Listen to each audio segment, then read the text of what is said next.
Thank you, Donald, and good evening, everybody. Well, breaking news in the space of the last hour is we hear that British and EU negotiators have reached a deal over the so-called Brexit bill, opening the door to a potential breakthrough in talks this December.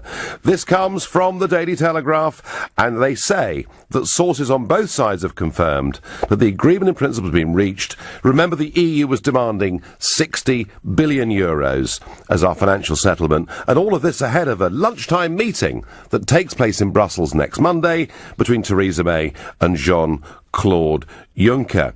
We're told that the discussions led by Oliver Robbins, who's the UK's chief Brexit negotiator, civil servant, we're told the figure that's been agreed is somewhere between 45 and 55 billion euros. That's 40 to 48 billion sterling. Now, even though the old adage is that nothing's agreed until everything's agreed, this is being seen as a big breakthrough moment, a story led by the Telegraph and their Europe editor Peter Foster, and he spoke to Ian Dale just a few minutes ago. Here he is. What I'm understanding from my sources in Brussels is that last week, essentially the UK agreed to the vast majority of Europe's demands on the bill. Now, there is an old adage in Brussels that nothing is agreed till everything's agreed. So if the other legs of this negotiation on protecting EU citizens' rights and Northern Ireland fall down, then, of course, you know, everything comes off the table. But I think we have passed a real milestone in the negotiation, which is that, you know, we have agreed to the vast majority of their demands. How you calculate a number from that is more difficult. I think anywhere between 45 and 55 billion euros, gross liabilities of 100 billion euros, but of course you need to net off all the other bits and pieces that we get back. But I think it's a significant moment. So we've agreed apparently to their financial demands, and that no doubt is why that cabinet meeting, that inner war cabinet meeting last week was conducted in secret, and everybody was pretty tight-lipped as they've left. So if we've agreed to their financial demands, I wonder what we'll agree to over Northern Ireland. I wonder what we'll sell out on over the European Court of Justice. Look, I've said from the start, I said it during the referendum campaign itself, that no deal is better than a bad deal. And this is a bad deal. In fact, it's not even a deal. Because if we offer all of this, they'll only come back and want more, whether it's more money, more concessions on Ireland, more concessions to the European Court. I view this as being a complete sellout. I don't think this is worth it under any circumstances. I want to know, do you think us paying about £45 billion as an upfront Brexit payment before anything has been guaranteed in return is worth it? Or maybe you think this is absolutely necessary.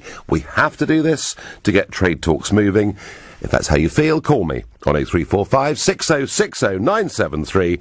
Or if, like me, you believe this to be a total sellout, then text to 84850, and you can always send the government a direct message via me. It could be polite, it may not be, but you can do it using the hashtag Farage and LBC at LBC, and of course you can watch the show live on Facebook and comment there too.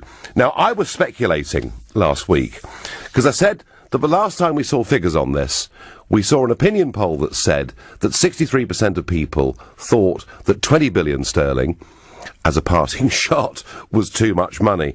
And I kind of said, well, I wonder what public opinion would think of a figure of 40 billion sterling or more. Well, I didn't have to wait very long, because the Guardian ICM poll, the last one we've got, shows 71% of people thinking a bill of 40 billion or more is not acceptable. Are you listening, Mrs May? Where have you gone to, Boris and Michael Gove and all the other Eurosceptics? The public do not, in my opinion, wish to pay this sum of money. So I feel very strongly about this. I feel very angry about this. This is not what Brexit was all about. You know, of course, I want us to meet our commitments, but equally, they owe us money too. And at some point, could the government please, how about tomorrow? Why don't you publish tomorrow what you think we owe them and why, and what you think they owe us. Can we have an honest debate? Because at the minute, it's rather like a game of poker is being played with our money in a secret smoke-filled room in Brussels, and we, the public, are not allowed to see what cards is being held by either hand. So I feel strongly about it. Yes, I'm angry about it. But please, come on, do tell me that I'm wrong. My first caller tonight is Tom, who's calling from Leeds, a new caller to the show. Tom, good evening. Good evening, Nigel. Big fan of yours. So, well, I presume if you're a big fan, you might agree with me that it's not worth this vast sum of money. Not in the slightest, I do not agree with it. We legally don't own nothing, so why has mate buckle? Because know. They're weak, they're gutless, they never ever saw us having no deal under WTO rules, and the European Union realised that we were never going to walk away, and that's why they were able to up the ante at every stage of the negotiation. The only negotiation, Tom, in business or life that has any effect is if the other side knows that if things don't work out, you will walk out of the room, and they knew we wouldn't do it.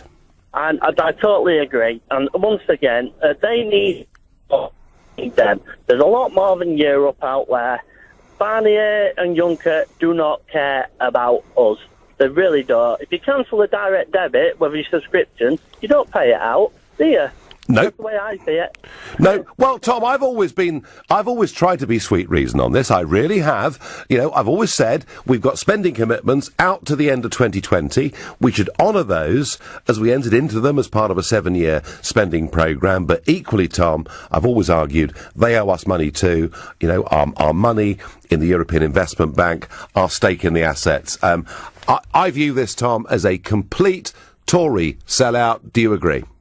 I totally agree. But she cuts public spending, but she can find this money. I don't get it. Well, actually, Tom, they put public spending up on things like foreign aid. Tom, I thank you very much indeed for your call. Just as I thought, we are being sold out. A fake Brexit, says Adrian. Paying money up front for permission to talk is madness. It would be mad if the deal was agreed, but this is blackmail, robbery and extortion. They should be in jail, says Phil. Well, Phil, I did say a few months ago in the European Parliament they were behaving like the mafia, and the President of the European Parliament, Antonio Tajani, an Italian, took huge exception to what I'd said. And I did say, well, OK, because of cultural sensitivity, I withdraw the media comment, you're gangsters instead. But I tell you what, they're very, very successful ones, aren't they?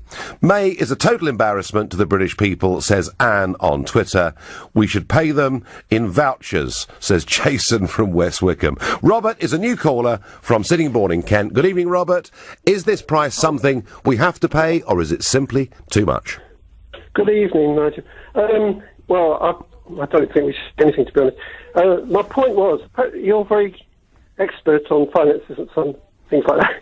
Can you illuminate me as to where this magic money tree that Theresa May is going to get this 40 or 50 billion from? Oh! And a second point, what are we going to get in return? Because Theresa May hasn't answered either of those questions. No, she hasn't, Robert. Well, as it is, given that we're running an annual deficit of circa £50 billion a year, if we have to find an extra £40 billion that was not accounted for, was it, in the Chancellor's budget last week? There was no mention of it in the Chancellor's budget.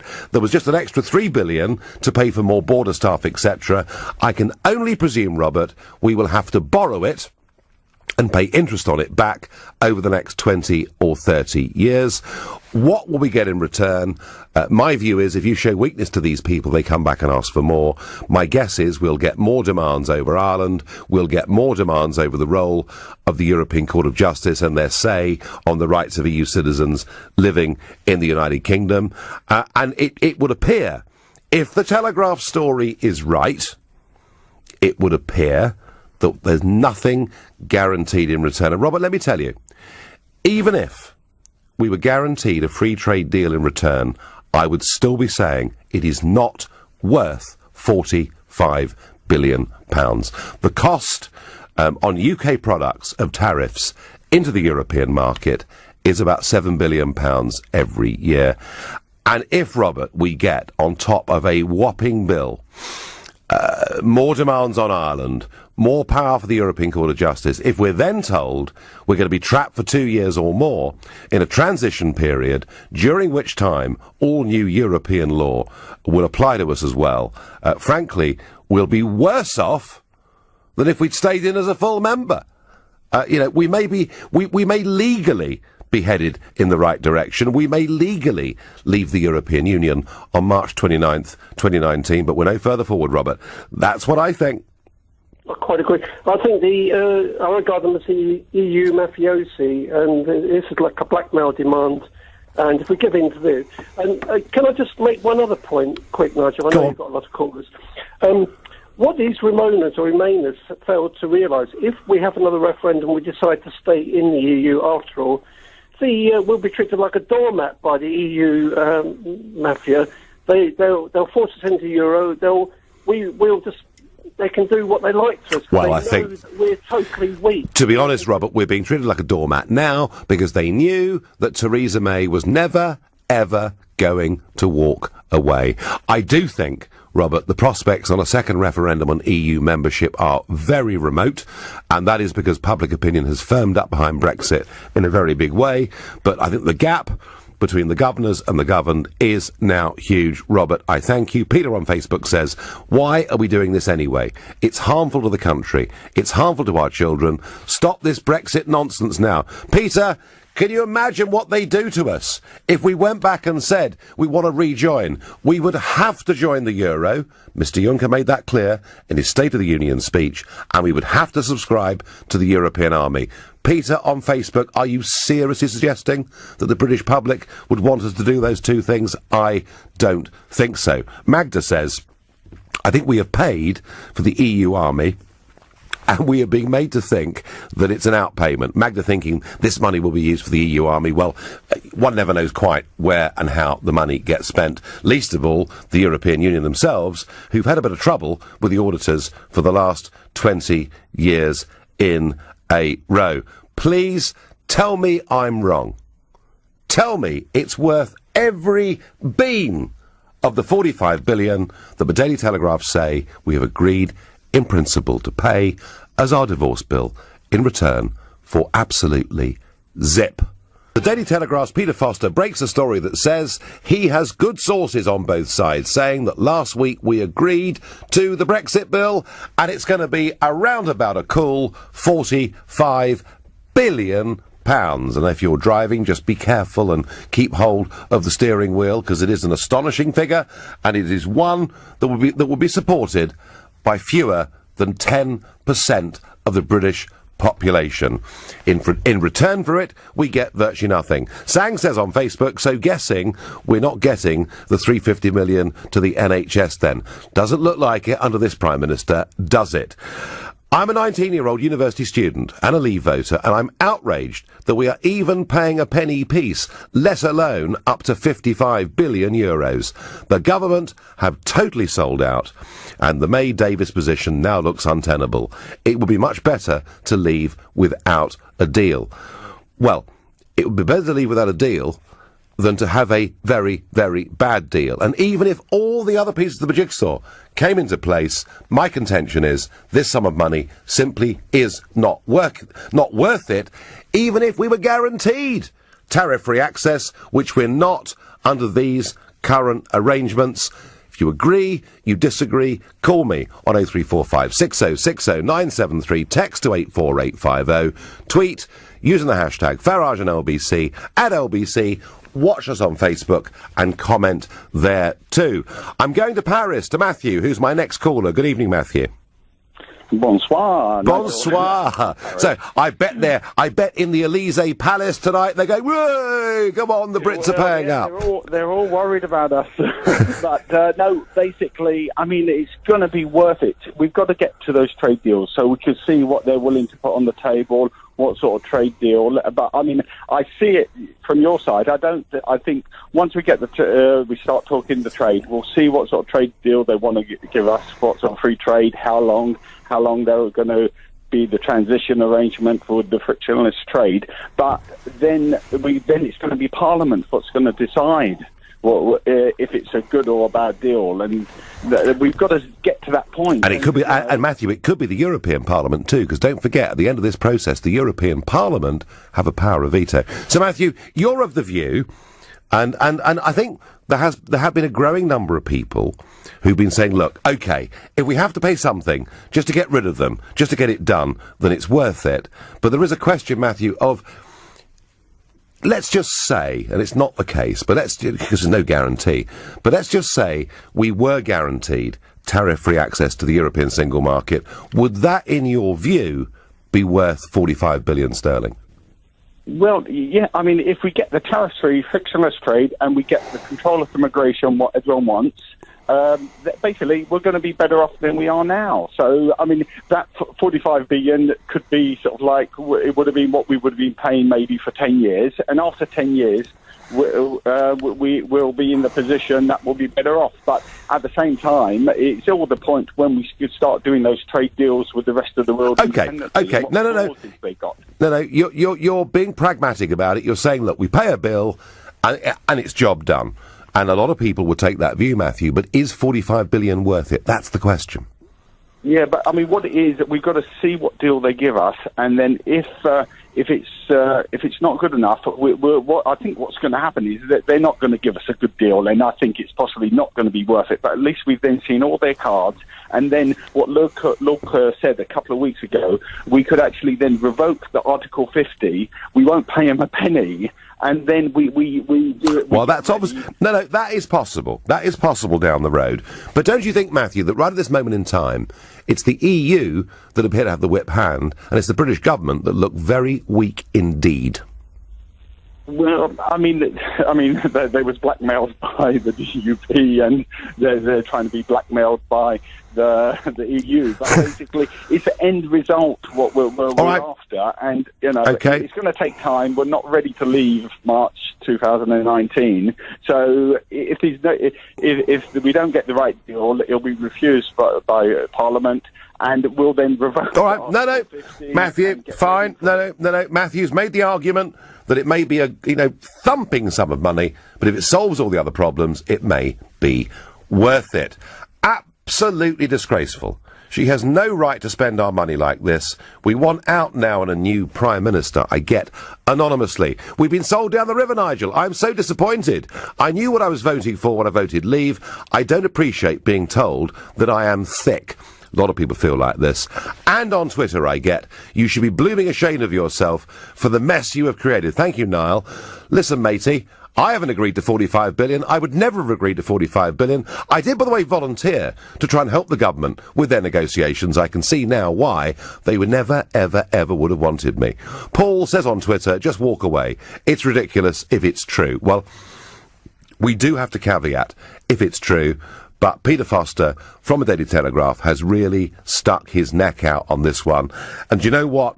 Given that secret war cabinet meeting last week, I do think this has quite a bit of believability. Jeanette says, why the hell are the Ramonas blaming you, Nigel? It's the government that are destroying this country. Well, whether they're destroying the country or not, Jeanette, they certainly are prepared to pay very large sums of money to, as I see them, the bad boys of Brussels. David is a new caller from Croydon. David, good evening. Hello, Nigel. I think you've caused all this mess. Thank you. That we've got ourselves. That's very sweet of you, David. No, I voted Brexit, but now I realise the implications, and I've spoken to a lot of people like me who voted Brexit would vote Remain now, knowing what this has caused, because at the end of the day, we've got ourselves into a complete mess. And what has they? You made it sound like we could just, it would just be something that would just, we could just exit from, and there wouldn't be any problems. Or if there were, we could just walk away. We can. We can't. We can. No, David. We're not a hostage. We shouldn't be paying a ransom fee. We can, if we wish, just walk away. Yeah, but you're not in charge of the negotiations. I know. It's all very well for you to say that, but we've got other people that may be kowtowing or capitulating. Because they never believed in it, and because we have at least 17 of our cabinet that were, and still I think are, Remainers. David, what would you have done? Well, knowing what the situation is now, I would have voted Remain. Because it's better the devil, Well, better. David, that can be your view, but accept that it's a minority view, and accept that a lot more people have gone the other way just in the course of the last few weeks. We're even getting popular culture figures from the left, Noel Gallagher, people like that saying just get on with it. Morrissey at the weekend talking about it as a liberation. Even Robert Peston, the lovey of the media seen in London, saying Brexit voters were on the right side of history. So, David, I understand your reluctance, but I suggest to you that Brexit, which you voted for, is looking tough because of the way the government are handling it. Well, I just think that they may be agreeing, get on with it, but that's what we've got to do now. We're just stuffed with it. So, I just think it's all very well saying that they're saying get on with it. But I know a lot of people that would have voted Remain. They would have changed their... Well, they're in a very small minority, David, and a lot of opinion polling says that. David, feeling it's all a bit too difficult now. They're making the rules up as they go along, and we are giving into them. It's embarrassing. 45 billion, what a joke. We have the wrong Prime Minister for the job. Her heart is not in it, says Mez in Preston. Mez, I couldn't agree more. She doesn't believe in it. Goodness me, she made that clear enough, didn't she, to Ian Dale a few weeks ago on LBC when he asked her, how would you vote if there's a referendum now? And she couldn't bring herself to answer the question. Ross from Birmingham is a new caller to the show. What do you think, Ross? Nigel, it's a joke. You understand? They should call you Sir Nigel, They should give you a lot of credit. Well, they won't do that in a hurry, Ross, but they won't do that in a hurry. But so you think this whole thing's a joke, yeah? Yeah, it's a joke. My parents is part of the Commonwealth, yeah? Yeah. Why England is giving the European Union in this system for 40 years? The Commonwealth is like hundreds of years. Why are they bound to Europe? I can't get it. And it peed me off. Theresa May is a waste of time. Ross, you couldn't be really clearer, could you, in your views? And by the way, can I just say that I think a lot of people like you from Commonwealth families voted Brexit. I remember the week after Brexit at a petrol station in Croydon, and there was a car there, and a Jamaican-born family were in the car, and the lady wound down the window, and she said to me, Nigel, do you think our countries could be friends again? And I thought, wow, I know so much of the Commonwealth felt betrayed by us being part of the European Union. We've got a wonderful opportunity, Russ, to reach out to those 52 countries. We've got so much in common. I agree with you through history, through culture. But I'm afraid, Russ, it's going to take a long time to get there, isn't it? No, it's not. It's not hard, Nigel. People like you can make it happen. Boris Johnson, he's weak too. I'm surprised at that guy. All of them is a bunch of... I can't say it on the radio. They're a bunch of ex-white. Okay, fair enough. Ross, lots of passion there. I'm afraid I can't do much about it. I can comment on it. I can talk about it. I can write about it. But Theresa May is in charge. Ross, thank you. Great call. We're being told by Peter Foster of the Daily Telegraph that in principle we've agreed to pay about £45 billion as our Brexit divorce bill. And yet none of us have been shown any figures of what the government thinks we owe the European Union, or indeed what the European Union owes us. And I think that perhaps is very frustrating. Also, there is at this stage no guarantee of anything in return. I wonder which of you out there, who of you listening to this show, would offer a big sum of money without knowing whether you were going to get anything in return for it. You're preying on the goodwill of somebody else. And so far, I have to say, in my opinion, they haven't showed much goodwill. This is weakness by the British government. It's sellout.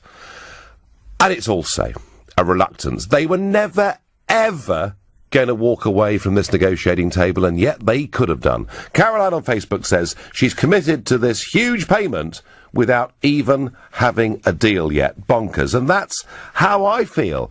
Others, of course, think it's all completely my fault, and I'd be very disappointed if they didn't. Matt says, you've sold everyone a pup. You're now trying to blame everybody else. Now it's blowing up in your face. No, Matt, we do not legally need to pay this money. It is madness. I can understand a sensible negotiation about what we owe them and we owe us. This is crackers. This is not worth the money, and it wouldn't be worth the money even if a deal was guaranteed in return. Colin, another new caller from Finchley, is on the line. Colin, what do you make of it? Good evening, Nigel. Good evening. Nigel, one thing I've learnt in my 69 years on God's earth, Yep. your first loss is your best loss with anything you do, right? If you're losing money. If things are going wrong, Colin, that's often the case, isn't it? Yeah.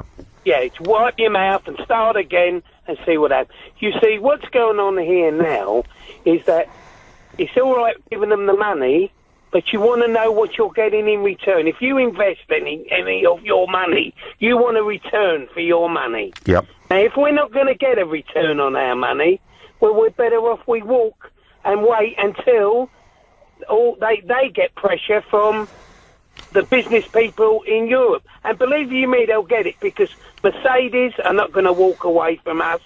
BMW are not going to walk away. All these big companies who invested millions of pounds into this country are not going to walk. So we've really got to see what we're going to get for our money. You've got to pay, but it's an investment, so that's what they've got to do. What are you going to give us for what we're going to pay you? I mean, Colin, it's possible that the Telegraph haven't got the full story. It's possible that what the British government have said is we will pay this sum of money at the end of all of this. If there is a trade deal, there could be a huge caveat in there, and yet, you know, from his conversations with both sides of this negotiation, that detail hasn't emerged. Colin, if there was something in return, if there was a guarantee in return for this sum of money, then you and I can have a conversation as to whether it's worth it. And I would still argue, Colin, that 45 billion was way too much and wasn't worth it. But your general principle that no one in life does a deal unless they know, or makes an offer, unless they know what they're getting for it, I think is absolutely right and good, practical, common sense. Brendan is calling from Droitwich in the Midlands. Brendan, good evening. And good evening to you, Nigel. I mean, you can't believe I'm absolutely incandescent with these talks. We shouldn't be paying them anything. We first of all should establish their accounts, because apparently they've not been audited forever. We should tell them to tell us how they arrive at this figure and wonder Absolutely. Yep, but we've done none of it, have we? Before we go any further, want to know what we're going to get for it. And I think it's absolutely outrageous to talk about 45 billion. It's outrageous to talk about giving them anything without the accounts being settled. Well, it's true that for the last 21 years in a row, the EU accounts have not been fully signed off by the auditors because several billion each year seems to go missing. And that is true. But Brendan, I mean, would you, if there was a tariff-free deal in return, would it be worth us paying something for it? It might be, but I'd want to know exactly what we were going to get without, sort of, this may happen, this may happen. We don't do anything until we know what we're going to get out of it. It's madness. Mrs. May was madness when she was as Home Secretary, and she was madness calling an election with a manifesto that was virtually suicidal, and now she's talking about giving billions of our money away. Would you like to see her gone as Prime Minister, Brendan? I would, but I'm not sure who would like to replace it apart from you. You wouldn't want... That's very kind of you. You wouldn't want Mr. Corbyn, would you? Well, that's the only... Or maybe you would. No, I definitely wouldn't like Mr. Corbyn. We'd be bankrupt within 5 years. What, you mean he'd pay more than 45 billion? He'd pay anything. So where are they going to get this 45 billion from? Where's we're going to get it from? Yeah. God knows. Yeah, We're bankrupt as it is. We owe money. I don't know what the national debt stands at the moment. 1.73 trillion. Well, there you are. So what does it matter? Well, just borrow a bit more. Yeah, who cares? It's not their money anyway. Brendan, I thank you for your call. Brendan, incandescent there, from Droitwich in the West Midlands. Funny how Theresa May cuts public services, but can borrow billions to give to the EU. I get on Twitter, 45 billion, what a joke. We are rolling over without even a fight. Weak government. They will keep on stamping on us until we grow a spine, says Simon on Twitter. Mick from Dagenham says, I can't believe that a bunch of very bright and gifted people are doing so badly in negotiations. So they probably aren't. And it's just too easy for you and the others to say that they are doing badly when none of you are party to the same discussions. Well, OK, Mick, you could argue that. So why haven't they at any point explained any of this to the British public? Because, as I said earlier, it's been like a secret game of poker going on between David Davis and Michel Barnier without us seeing any of the cards or being made privy to any of those conversations. And I think that would have been really, really useful. I wonder what Idris thinks, who's calling from Hendon. Idris, good evening. Good evening, how are you? All right? Well, I know, I'm really angry. I mean, I just cannot understand. I cannot understand, Idris, how or why we should give away a vast sum of money. We should be angry with you because you were so quick to get everybody out of it. As soon as they walked out, as soon as they get out, you just jump like a mouse, ran off. Like, where did I run to, Idris? Sorry? Where did I run to? Well, you left the party. You left your no, I didn't. Party. No, I didn't. You left. You no, I didn't. Party. No, I didn't. You left the party. No, I didn't. You got everybody out of the EU. Oh, dear. Poor old Idris. You're suffering under desperate misapprehensions. Oh, I haven't left the party. I'm still leading the group in the European Parliament. We've got no choice than to just come out of it and, pay half of it and that's it and get out of it. So do you think, Idris, do you think that it's worth it if it gets us a clean break from the European Union? Yeah, I think we shouldn't. We need to get out of clean break because, I voted to stay in because at the end of the day, everybody's happy and the economy was booming as well and then, everybody was happy at the time. But then when everybody voted to come out, everybody was shocked. They didn't realise the only people who voted to come out was the old generation and didn't realise what they were voting for.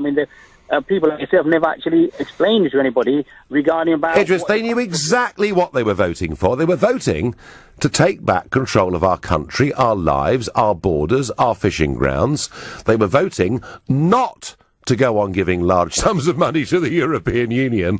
And that, Idris, I think, is why a lot of people tonight are pretty angry about this. But tell me, you were a Remain voter, but you take the view we need to get a clean break and move on.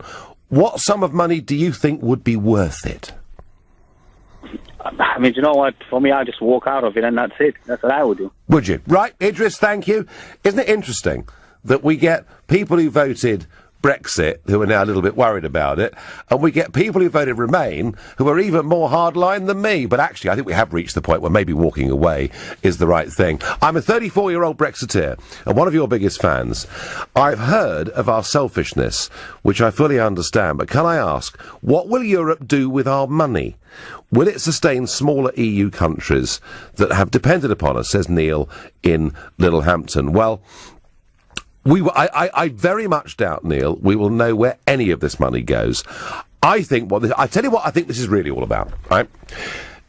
Us leaving the European Union takes away 16% of their budget contributions every single year. They are in a hell of a fiddle over this. At the moment, they're kind of saying, just because Britain leaves the European Union, we won't reduce our budget. So that would mean, of course, wouldn't it, other member states having to pay more. Maybe what they're trying to do here is to try and get 4 or 5 years of our net contribution to soften the blow for absolutely everybody else.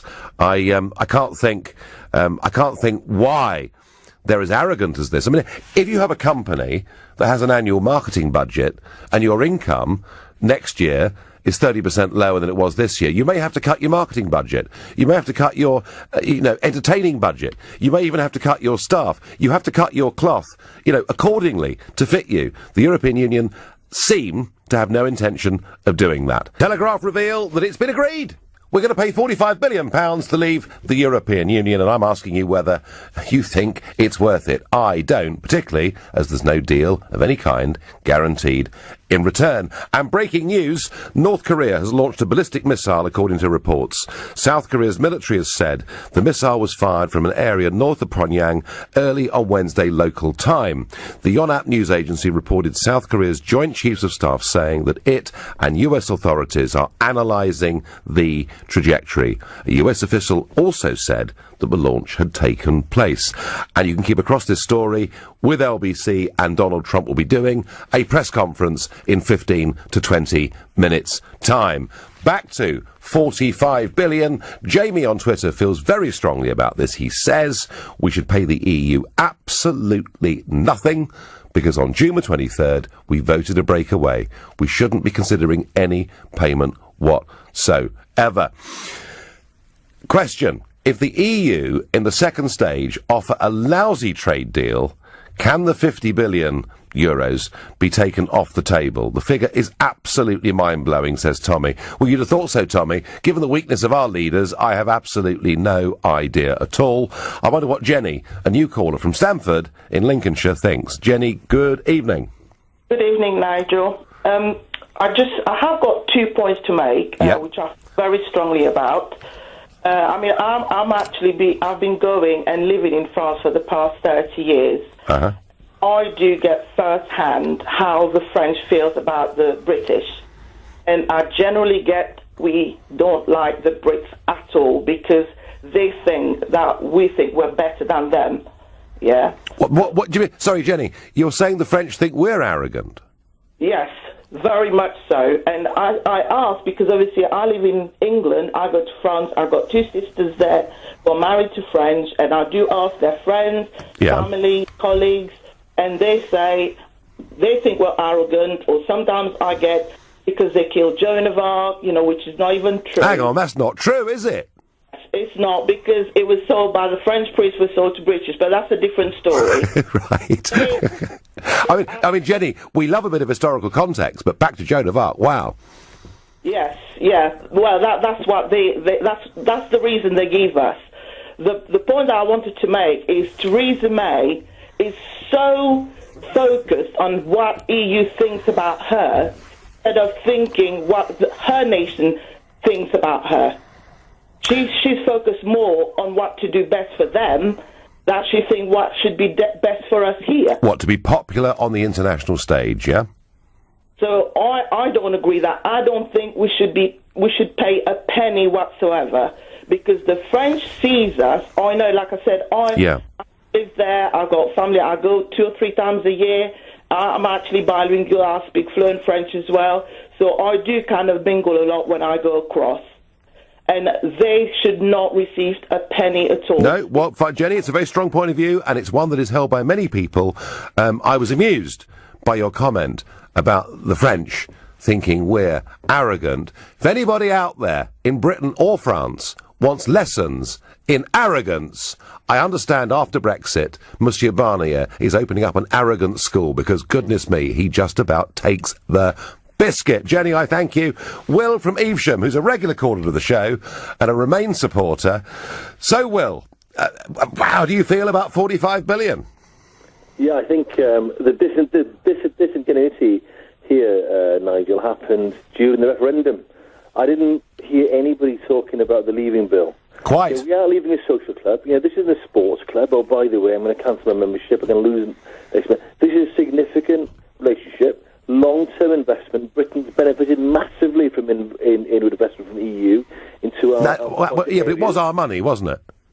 Sorry? It was our money. Hang on. Let's get the figures, Nigel. Whose net benefits? I'm sure you're in the calculations.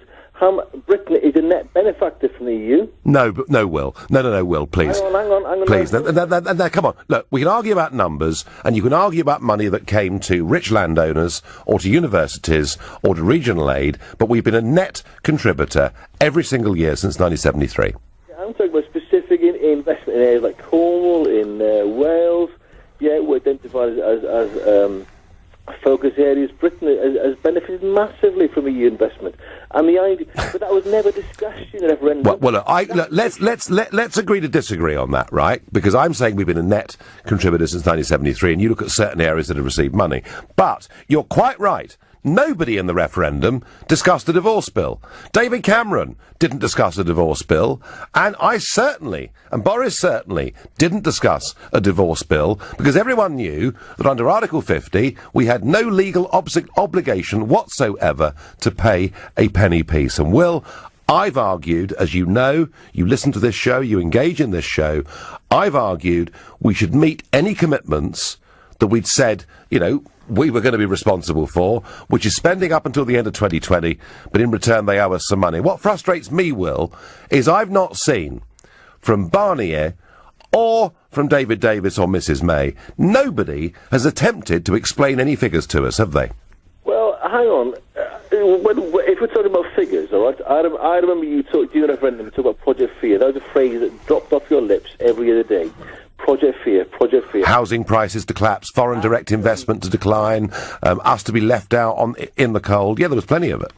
In the last 2 days, the OBR gave us the worst forecast since 1983. Rees-Mogg said, exaggeration. OECD have just come and said it's worse. All right? So, and I specifically point to Brexit. This is not Project Fear. You and the kind of... Well... These are, OECD, Will, is part of the international globalist club, so we're not surprised about them. Let us hope for every reason, that the OBR are wrong. I do see one problem overhanging the British economy. I've been mentioning it on this show, for the last week or two, and I was surprised to see that for once I'm in agreement with Goldman Sachs. Goldman Sachs said the biggest threat overhanging the British economy is not Brexit, though that worries some. It is the prospect of Corbyn and McDonnell and a hard left anti-business government. And that, I think, in terms of business, is an even bigger threat. But, Will, let me just ask you. We voted to leave. You were dead against it. What do you think we should pay to leave? Well, that's not really the issue. I know, it is the issue. That's exactly what we're discussing. I'm asking you, is 45 billion worth it? I thought it was a talk show, not a dictator show. Do you... Well, the question, Will, that every caller is attempting to answer is 45 billion worth it? I think what we should pay. I think we should say to them, you know what, we don't want to go. We can say it's economic collapse. We're going to save 45 billion. But just to follow on your point... Well, Will, come on, Will. Now, look, Will, fewer than 10%... Fewer than 10% of the population think we should pay 45 billion. No, Will, you can't. When I have a debate, and I ask people to tell me that we shouldn't leave the European Union, you'll be top of the queue. But I'm asking, given that we are leaving, and given that now a very big, settled will of the people majority wants us to leave, what is the right figure? Well, as ever, I've given you a good go. I always do. Jamie is my last caller of the evening. He's a new caller of the show, and he's from Ware in Hertfordshire. What do you make of it, Jamie? Hello, Nigel. I'd just like to...